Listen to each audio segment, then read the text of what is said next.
Welcome to the Nightly Rant. I'm Mike. And I'm Torya. This is the show where we talk about the awful things that have happened in our day, the awesome things that have happened in our day, and all the things in between. Thanks for listening, and we truly hope you enjoy.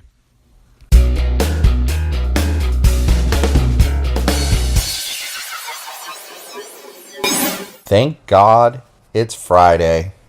I know. That's an understatement. Right? I can't wait to have to truck kids around for the weekend. And I mean that sincerely. It sounds so much calmer than what's been going on lately. I know, right? It's nuts. But so we went to Costco tonight. Yep. We finally braved Costco. We've been putting it off since the 23rd of December. Yeah, I can see why. We would have killed somebody and gone to jail had we gone to You almost killed somebody today. Yeah, they were pretty bad. You got all intolerant. Yeah, they were pretty bad there tonight. But the best part of Costco is the food line. Yeah. They try to make you do like a snake line, but there's like 500 people and it's just taped on the freaking ground. Yeah, there's no rope. It's just tape, like yellow tape on the ground. Snake tape. So instead of having snake tape, instead of having the lines that they used to have where it was 1, 2, 3, 4, it's this one single line that snakes. And they feel like it makes it less crowded, but it actually makes it more crowded. And nobody knows what line you're standing in. Right. Really, you're all in the same line. But because it was the other way for so long, and this is this place where people are super set in their ways, the line is always fucked. Yeah, it was really crazy. But, you know, that's not the craziest thing that I saw today. What's the craziest thing you saw today? So, you know, this was the last day that I was working with Rich on that project. Right. And he asked me to go to Fountain Valley, which is about, for those of you who don't know, it's like 15-20 minutes to the south of us. Okay. And he asked me to go there to this store to get him this special thin set that dries really quickly. And on the way back, I get off the freeway and I'm coming up Valley View, and I see this Chevy, I think they're called Eldorado. Mm-hmm. It looks like a car. It's a car, but it has a pickup truck bed in the back, okay? But it's not like, you know how a truck bed is like separate from the cab? Yeah. This isn't. It's all part of the same vehicle. There are no seams. I don't know if you've ever seen one, but they're really weird. And what I'll do, guys, is I'll look one up, and I'll put a picture in the show notes on the nightlyrant.wordpress.com. The Chevrolet car truck? Yeah, I'll put pictures up. But anyway, and there was 2 people in the car, and I noticed that the guy was holding his fingers in a rather interesting manner while holding the steering wheel. And as I got closer, I found out, as he took a hit, that he was smoking a joint and passing it back and forth. Now, I know California legalized marijuana, January 1st, blah, blah, blah, blah, blah, but you can't drive and smoke pot. You can't even have, they say they're making it so strict that you can't even have an open container of pot. Yeah, an open container of pot in your car. It has to be like in your trunk, out of reach. The car you're talking about is in the 50 worst cars of all time. Yeah, it was. I just have to say that. It was a piece of shit. I remember it. It was a real piece of shit. So, these people were blatantly violating the law. Well, of course. What do you think about that? I think that they're lucky a police officer didn't see them. Yeah. And I think that it makes me feel a little bit terrified to be on the road now. Specifically, well, I think it'll just be for the next month or so that it'll be a little bit alarming because people are like going crazy with their newfound freedom. But then it'll calm down after a while. But it doesn't scare me any more than drunk drivers because, same idea. Well, that's the funny thing. Like, you took it earlier when I said this to you as though I was surprised. I wasn't surprised. I'm just amused by the fact that, like, before, there was a couple of very specific apartments that when you walked by them, right, they always smelled like pot. Right. And then there's 2 nearby apartments that occasionally smell like pot. Right. And what's funny about that is that's pretty much let's see, there's 1, 2, 3, 4, 5, 6, 7. There's 7 apartments between here and the elevator, not including ours. Right. And there's 4 of them that smell. There's 2 that smell like pot all the time, and there's 2 that smell like pot occasionally. So there's 4 out of the 7. Okay. So about 50-50. Okay. Okay. And then the same thing, like downstairs, none of those apartments ever smelled like pot that I could see, except once in a while the really crowded apartment. Okay? Okay. Have you smelled any pot on any other places other than the 4 plus the one downstairs? There's some people on the second floor, like, below us, that I smell every once in a while when I go down the stairs. But that's it. Interesting. Okay, so there's probably others where I didn't think about the second floor because we never go there, really. Right. Have no reason to go there. Like, the first floor we cruise through there sometimes. Right. But what I find amusing is that since January 1st, I smell it in almost every apartment I walk by. Right? It's everywhere.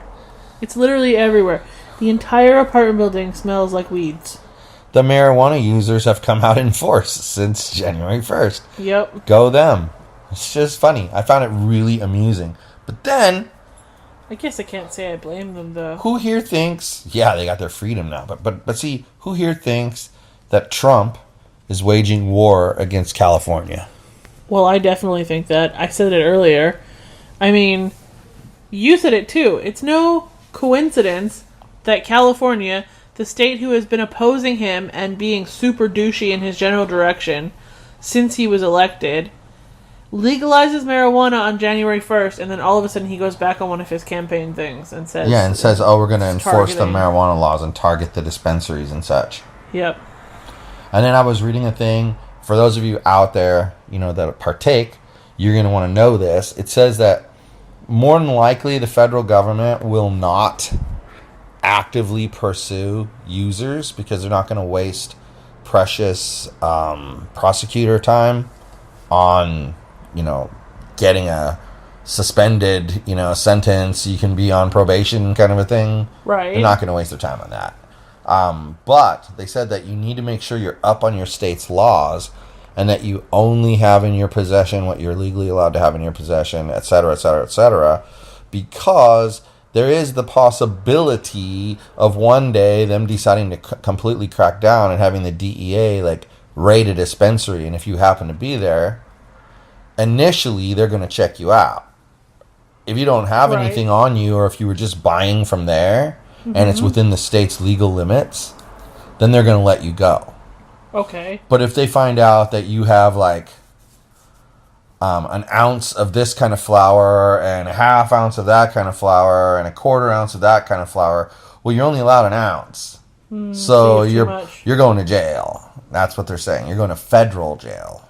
Whoops. Yikes.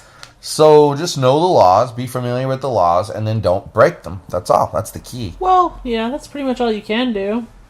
You should probably do that anyway. Well, right, but I'm just pointing out that, Right. that's really the only thing that a common user needs to worry about. Right. But, what do you think about that?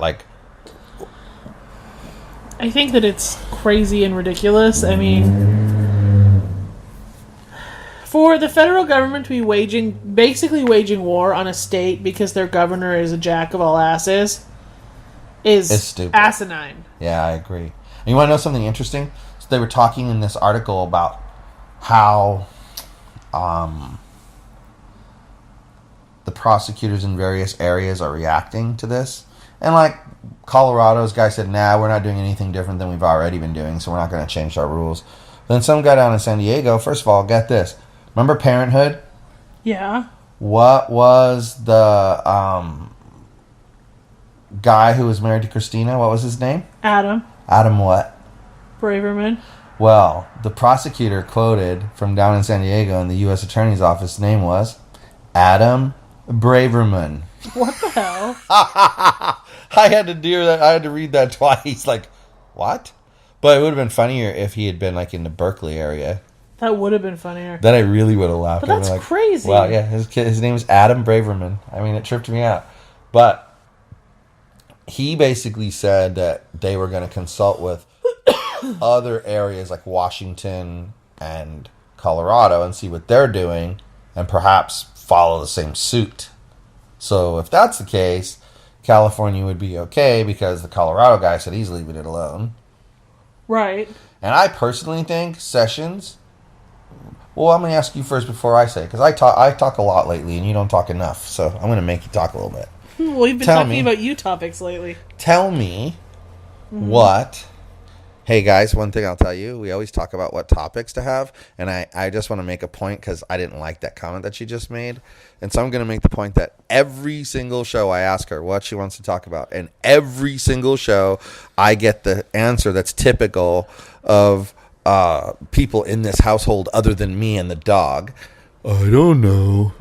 I have no idea. You're right. We tell you I don't know, and you, when asked a question like, what would you like for dinner? Food. So helpful. But when you ask me where I want to go, I tell you. When you ask me, do I or do I not want to go swimming, I tell you. I don't care. I don't know. Anyway, what do you think the repercussions of this are going to be for the states, for the marijuana industry, for Jeff Sessions, for Trump, for the federal government? What do you think of all those things? What are the repercussions going to be? Well, I have a question first. Which of the states that have legalized marijuana went Trump in the election? I have no idea the answer to that question. Well, I feel like, okay, I don't know if any of them did, but so I think that if any of them went Trump, they're going to be pissed off at him. Yeah. Because you're going back on a promise you made in your campaign. That's shitty. Don't do that. Okay. And then I feel like anybody who's invested in marijuana is going to be super uncertain for the next little while. Yeah. If there's stock prices, they're going to drop. All of that good stuff. Bad stuff. The answer is, that's crazy. None of the states that Florida voted for Trump. Well, Florida only has medical marijuana, right? No, it legalized recreational marijuana in the election, did it not? I think so. Washington has legal Washington marijuana? Washington voted for Clinton. I just wasn't sure. That's interesting. So anyway, continue your thoughts. I can't remember the other questions you asked me. I asked you what you think is the repercussions I for think that, for Jeff Sessions, for Trump. I think that it's going to really... Okay, so when they legalized marijuana in Colorado, there was like this massive explosion of revenue for the state. I think that because of this, the revenue explosion will be much slower in California, because I feel like law-abiding citizens who would have smoked marijuana are going to be a little bit more afraid. Hold on now. So you think they're actually going to make less money because of it? Not just... I think that they're going to... Not just grow slower percentage-wise. No, I think there's going to be a short-term slowdown. Like, I feel like for the first 2 days of the year, people went pot crazy. They bought all of the marijuana that they could. People who wanted to. And so then I feel like now that this has come out, they're going to slow down because they don't want to get in any kind of trouble. That's what I think will happen. Feel free to disagree. I really don't care. It's only for medical use in Florida. Okay. I goggled it. Okay. But see, so reiterate to me, what do you think is going to happen with Jeff Sessions? Like, is he going to have any repercussions from this? I don't know who that is. The Attorney General of the United States who announced this? I don't really care if he has any repercussions. I didn't ask you if you cared. I asked you if you thought there would be any. For one, don't know what an Attorney General is or does. He's the head... instead of getting sassy with me, you could just ask the question. That would be nice.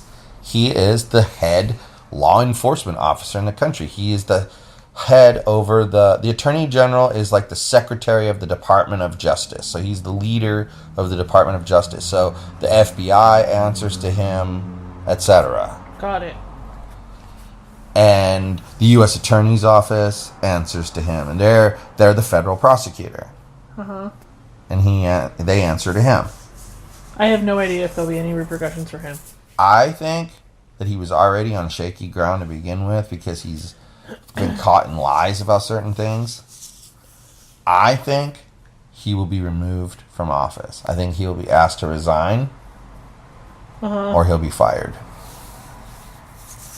Because I think there's going to be so much backlash about those comments because remember something. Trump doesn't like to be made to look bad. Now he has a big old egg on his face. And now he has egg on his face because he promised something. And see, everyone assumes that Jeff Sessions did this with the blessings of Donald Trump.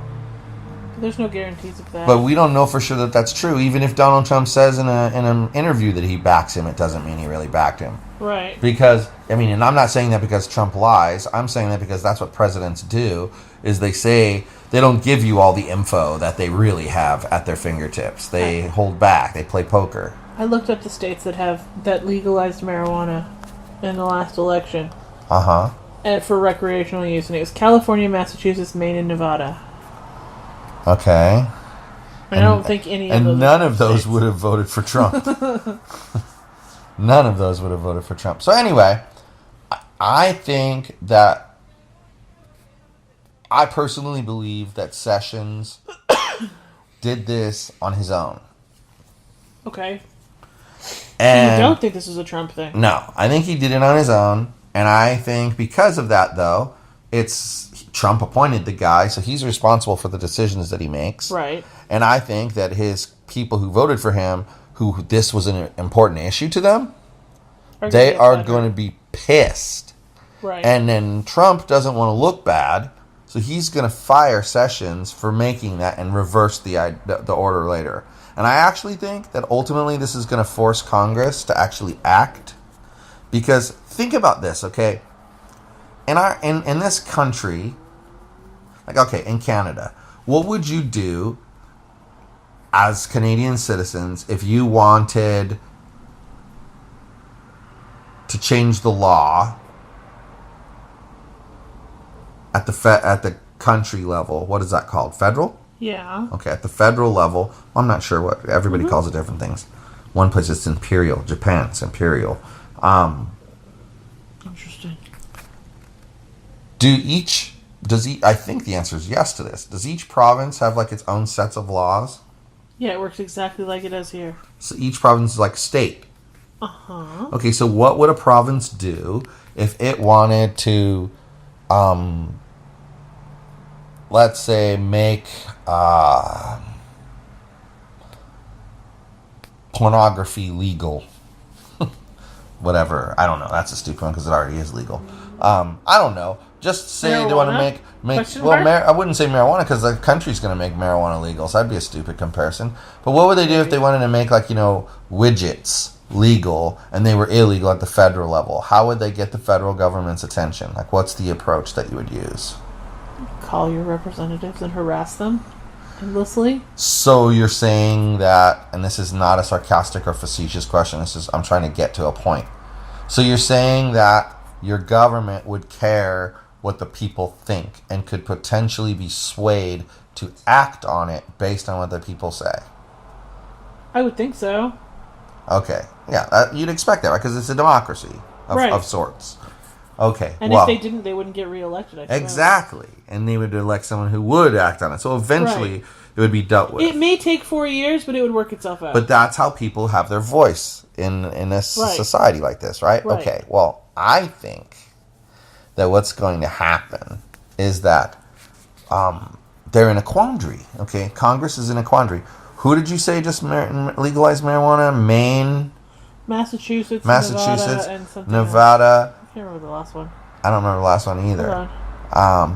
Maine, Massachusetts, Nevada, California, Duh. Okay, and then there was already Colorado and Washington. Yeah. Okay, so now you have more than 10% of the states have legalized marijuana. More than 10% of the states. Yeah, because that's 6. And that doesn't include the states where medical marijuana is already legal. Okay? Right. So it's probably more like 20% would be my guess. Okay? 29 states and the District of Columbia currently have some laws broadly legalizing marijuana in some form, is the title of the article I was reading to find out what states have it. And they duly... That's more than half. They voted on it? Yeah, they voted on it. How many? More than half, 29. Wow. So they voted on it. Mm-hmm. And yes to legalization won in all of those states. And here's the thing. From my understanding, in each of those elections, it wasn't even really close. It was like in the 60 to 40 range. Right. Like, that's not even close. Anyone that tries to tell me that's a close election is full of crap. Because that 20% is 1/3 of the total that they got. So they won by triple what the difference is between the two. This map is funny because the entire West Coast... Talking about this map won't help our people. What's the website? Tell them the website. I have no idea what the website is because it's got some stupid... Well, what is the title of the thing? You can look up this. You can look up this map. It's a map that shows the entire West Coast having legalized marijuana. And it's called Governing. Just look that up with a map. Matter? Because I want people to be able to see it. That's why it matters. Okay, then. You're on a radio show and you're showing pictures. Well, no, I was telling some people about a map. I figured that was okay. Well, but how are they supposed to picture the map in their head? I would think that people who are listening could picture a map of the United States. I'm not sure of that. That's why they're listening to a podcast and not watching TV. Uh-huh. Psycho. Anyway, that's what I think is going to happen. Is they're in a quandary. How do you have such a large percentage of the country say, yeah, marijuana has benefits, and yet the damn federal government is like, nope, Schedule 1 drug, sorry. Yeah. People are ridiculous. So what's going to happen is, what do you think? The representatives are going to be told, hey, we legalized this stuff. You need to fight for us. And guess what? You know what? Guess what? They're going to have to. And because it's more than half, if they did... Yeah, they'd win. I would think so. Yeah. And I really think that in the next 5 to 10 years, that's what's going to happen. Well... And I also think more states next year are going to put a big FU to the federal government and legalize marijuana in their own states as well. 10 years would put them right on par with the same thing as they did with gay marriage, 10 years behind Canada. Yeah, and if you think about it, if you totally think about it, one of the reasons why the previous Attorney General backed down on this was because there just aren't the resources to prosecute this. So they just backed off of it. Right. Well, now they're thinking, okay, we have the resources in 29 states to crack down on it. Well, what if another 10 states do it? Pretty soon you don't have any resources. It gets too thin. Yeah. Makes sense. But what do you think will happen with Trump? Do you think this will cost him? Short term, depending on how he handles it. Yeah, I think it came at a good strategic time for him because it's at the end of his first year. That's funny thing is, that's when Obama passed Obamacare. I think that for the next, until he makes a decision on how he's going to handle it, he's going to look shitty. Yep. But as soon as he, handles it, he will either look extra shitty by backing Crazy Pants. Yep. Or he will look back to normal. Crazy Pants. Yeah. Back to normal. I don't think he'll look good, but I think he'll look back to normal. That reminded me of something. So there was that crazy author that wrote a book where he interviewed people about Trump, and Steve Bannon gave an interview and said crazy shit. Did you hear that the author put in a note that he doesn't know if any part of that book is actually true? That seems really, really fucked up. And he had interviewed Tony Blair, the British Prime Minister guy. Okay. And he put Tony Blair's comments about Trump in the book. Uh-huh. And Tony Blair said it was completely absurd that he has recordings of the interview. Smart guy to ask for recordings, right?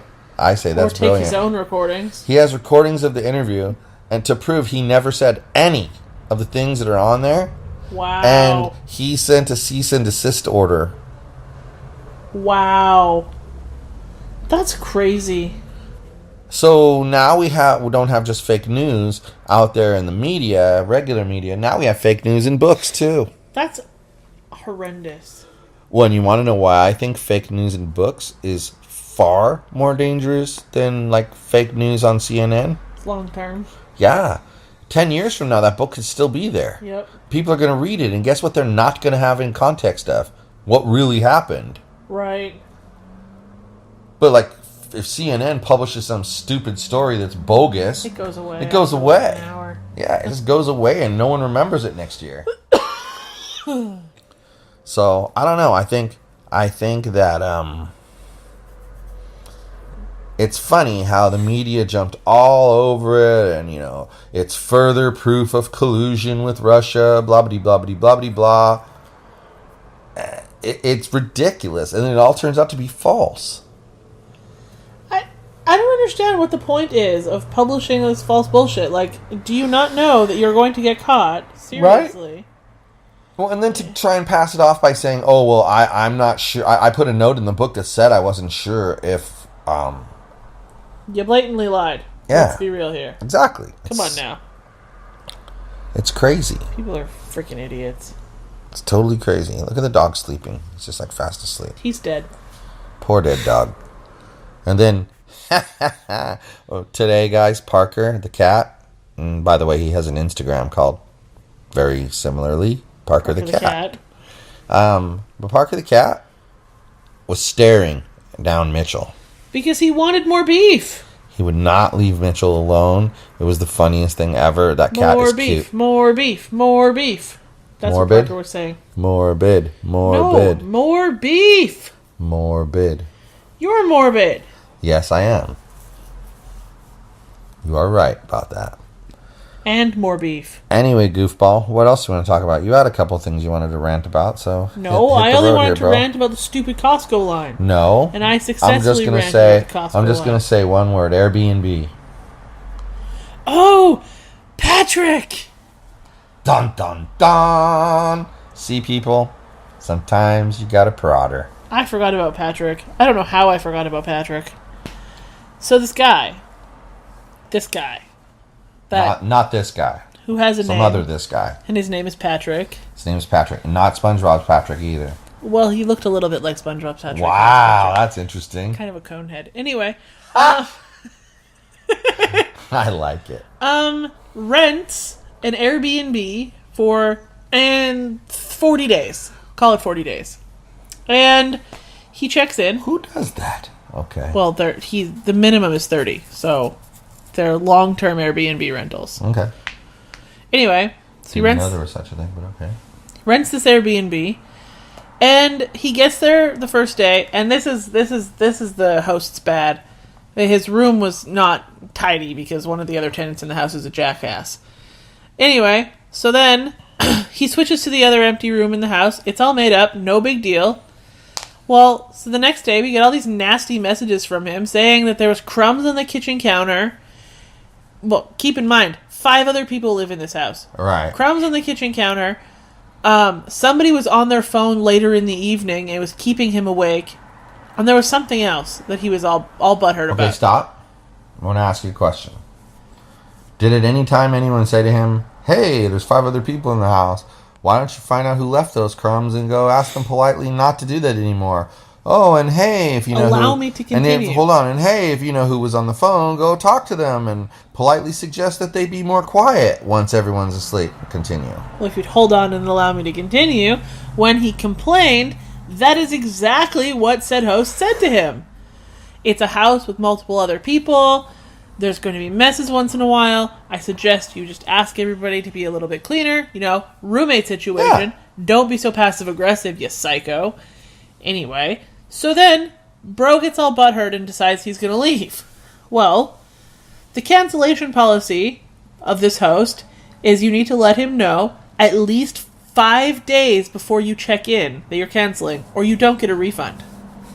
5 days. Now, he moved in. That's not 5 days. No refund for you, bro. No refund for you. Yeah, and I don't understand why what follows happens, because if that was what he signed up for. But anyway. So then, he gets all crazy. The host tries to handle it. And eventually the guy, threatens that I'm gonna ask for a refund. You can't do this. And the host goes, okay, go for it. Whatever. You're not getting a refund. I'm not giving you a refund. You're crazy. You're the one who misunderstood the listing. You're crazy.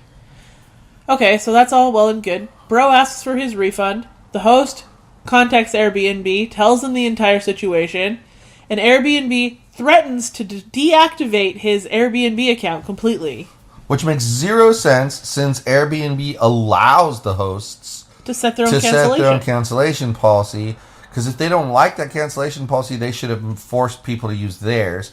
Right. But that person, the guest, we'll call him, the tenant, that's a better word for it. The tenant knew what they were signing up for when they signed up for it. And I can tell you because I just booked my second Airbnb, even though I'll only be staying at one. I just booked my second Airbnb, and it makes it very clear. First of all, Airbnb itself says every host has a different cancellation policy. Be sure to read the cancellation policy because you will be held responsible for what's in it. Okay, so this guy... So did they hold him responsible? No. They're basically... But they didn't hold him responsible because they threatened to shut the other guy down. So what they did... Stupid idiots. Hey, dude that's on Shark Tank that invested in Airbnb. What the hell's his name? I don't know. That guy with the curly hair. If you're listening to my podcast right now, and I know you are, go fix that shit. That's stupid. Okay, you continue. Anyway. Mr. Tangent over here. That's okay.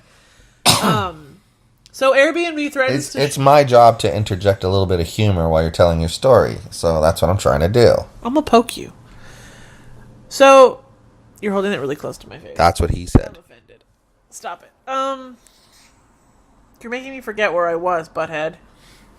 Airbnb threatened to shut down his account. Okay, they threatened to shut down his Airbnb account unless he offered Crazy Pants the option to come back. So very reluctantly, host had me send him a very polite message telling him his room was made up for him and welcoming him to come back. And basically, I got told to fuck off.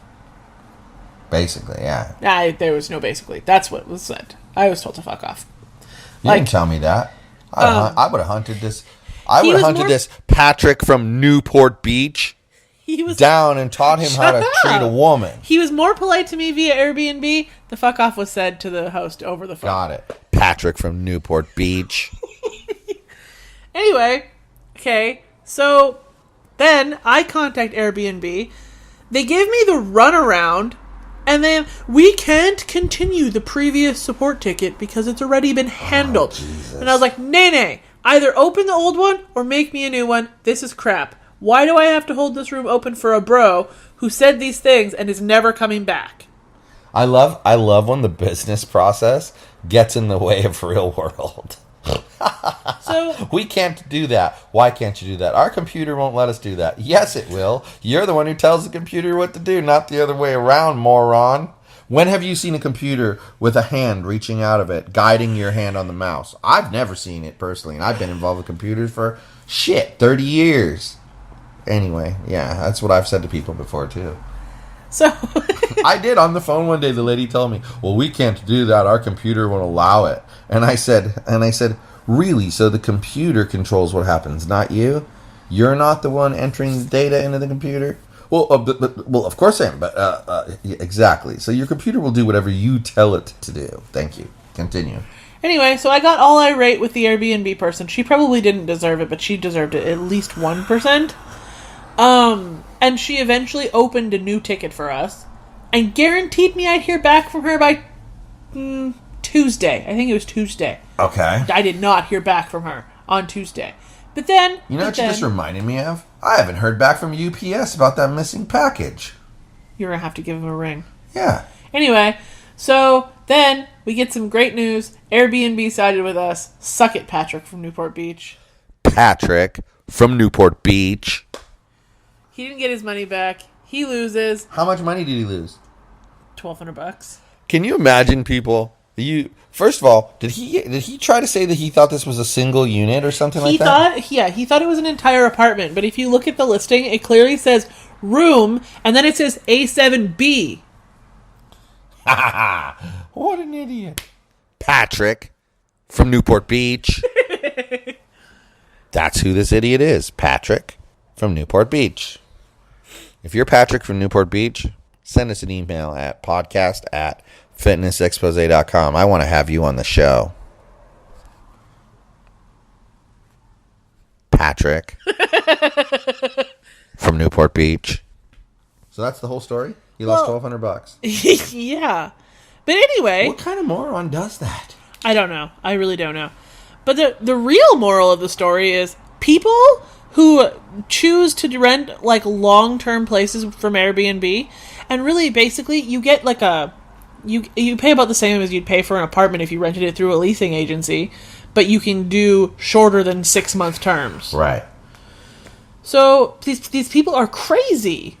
Like, there was another Airbnb person who Hold on. You did not finish your story. Yes, I did. No, you didn't. How did I not finish my story? That was the end. The story ends there. Nothing else happened. Oh! No! See, people, sometimes she want needs to be prodded. I'm going to punch you in the nose. You do that nightly, so it No, I doesn't don't. change anything. Don't lie to people. Please call 911. No, I'm kidding.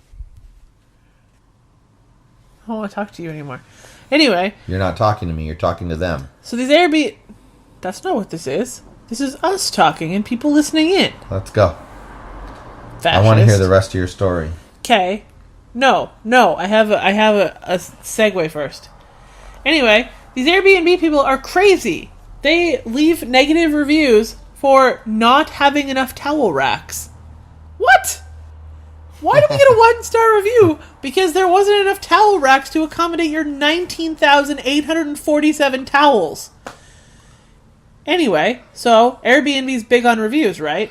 Big on reviews. They Sure. mean everything on Airbnb.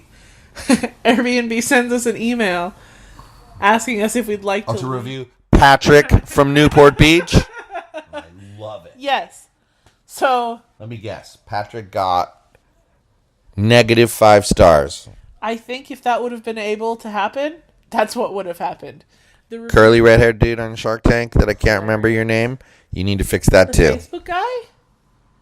Is that the one? Not the Facebook and the guy. Curly red-haired Uber guy. Yeah. His name's Chris. Chris, get in there, dude, and fix it. So we left him a hilarious review that ended with "Mwahahaha." I'll leave it at that. It was funny. It was very funny. But it was also very true, which made it even more funny because, humor, they say, is usually like, poking a little bit of fun at things that are true. And that's why people laugh, because they know it's true. Right. Well, this case, it was like doubly funny because the approach was funny. And then it was factual. Like it wasn't even embellished. It was factual. I mean, if you told that story, in fact, I bet there's people out there right now that don't even believe that actually happened. Probably. But I mean, that's no different than, oh my gosh, you talk about crazy Airbnb. I mean, this is the last thing we'll talk about. Then we got a boogie. But we have a soccer tournament coming up. And we booked an Airbnb back in September. And my beautiful woman over here said, hey, when do they tell you, having her Airbnb experience now, when do they tell you about accessing the place? And I said, well, he said about, the day before. And she goes, oh, okay, well, maybe you should check that. So I go in the app and I look, and our frickin' reservation was canceled. You heard me right. 10 days before we're supposed to be in Las Vegas, we find out our reservation is canceled. So we frantically book another reservation. And I'm going to be honest, when you asked about the early check-in, I was just going to say there's no way it'll happen. He was pretty well booked. But I thought, you know what, I'm going to write him anyway because I want to make sure we still have a booking. Do you realize that if he's booked the day before, that we just barely got an Airbnb reservation? Yeah. Like, with that guy. With that guy. There were tons of others. All the other ones were exponentially more expensive than the one we booked. There was one I was looking at. There was one that I was looking at that was like $49. Wasn't bad.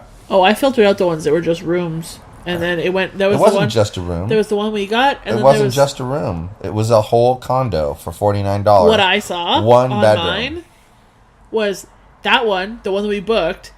And then after that, they were like $99 a night for a condo. I understand what you said. I grasp what you said. I'm telling you what I saw even today when I searched on Airbnb. because Las Vegas seems one thing that they seem to be doing also. I think they get lots of cancellations. So but you want to know what else I find really intriguing? What? I figured out that places like MGM rent out some of their selected rooms, like their suites, as Airbnbs, and they charge less than the frickin' hotel rate. I would be effing pissed if I was a guest there and found that out.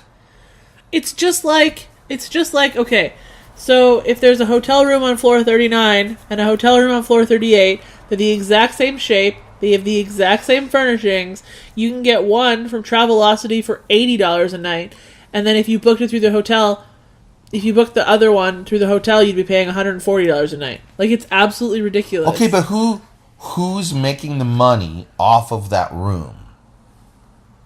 What do you mean? Because, okay, typically, Airbnb, they have people like your guy, that, and like the guy we're renting from, who you're renting from. And that person makes the money. And that person's the one who put the booking out there on Airbnb. Who puts the booking out for MGM? Is it MGM? Probably. Okay.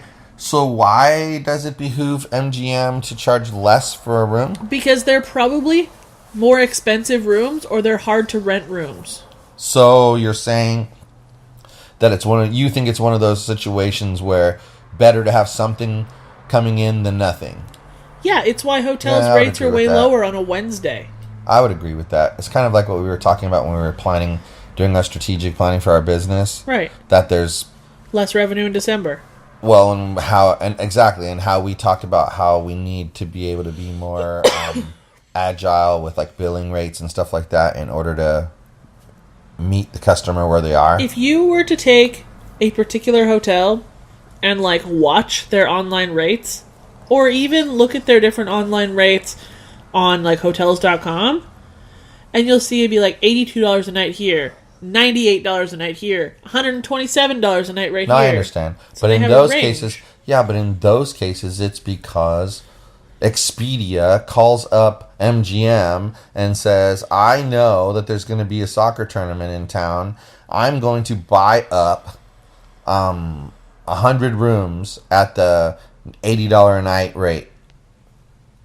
I understand. And then they proceed to charge $90 a night for that room, even though the room's really $150 a night. But the rate also changes. The rate also changes if you call the hotel asking them for the rate. No, I know. It's more expensive. It's the most expensive when you call the hotel. They have a rate, but they have a rate scale. Some nights their room is cheaper, some nights they do the same way people rent apartments. If it's notoriously empty, then they charge more. Lower. No, they charge more. If it's notoriously going to stay empty after you leave, they charge you more. That's not what I've seen, but I understand that's what they do with apartments. I don't know if that's what they do with hotels, because I think they just want to get them booked. But in any event, it's just interesting to me how all of that works. And what I also found interesting was the other night at the birthday dinner, the comments being made about that as though it was so definitely true. What she doesn't realize is Airbnb has won many lawsuits against many cities that have done the exact same thing. Right. And they will continue to win those lawsuits because I have a feeling, just my personal feeling, that the federal courts are going to say that what you do with your home that you own is your business. As long as you don't have an HOA. Right. Well, but see, here's the thing. Or a condo board. If the HOA or condo board says that you're allowed to sublease the apartment, to lease the apartment out, then you can do Airbnb all day long because that's what you're doing is leasing the apartment out. I just know that there's lots of condo boards that don't allow leasing at all. Yes, I know that. I know that. Yeah, that's probably what happened to our original listing. He probably didn't know he wasn't allowed to lease. Yeah, maybe. Anyway, so it's been an interesting conversation tonight. We talked about what did we open up with again? We talked about we talked about the crazy Costco line. We talked about the guy driving down the street smoking marijuana. We talked about Trump waging war on California. We talked about Jeff Sessions taking back we're not going to prosecute the marijuana that's legal in states. We talked about how Congress is going to have to act on that. Then we proceeded to talk about Patrick. Yeah, he was the next topic. And then we're here. So now we're leaving. Good night, everyone. You know, it helps if you point the speaker at me. What speaker? There's no speaker. Anyway. Your phone's upside down. Hasta la bye-bye.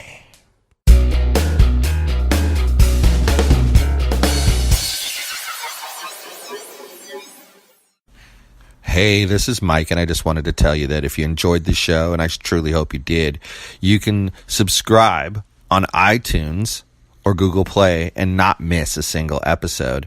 But if you happened to miss an episode and you didn't find it on Google Play or iTunes for some reason, you could go to our website, which is theNightlyRant.wordpress.com.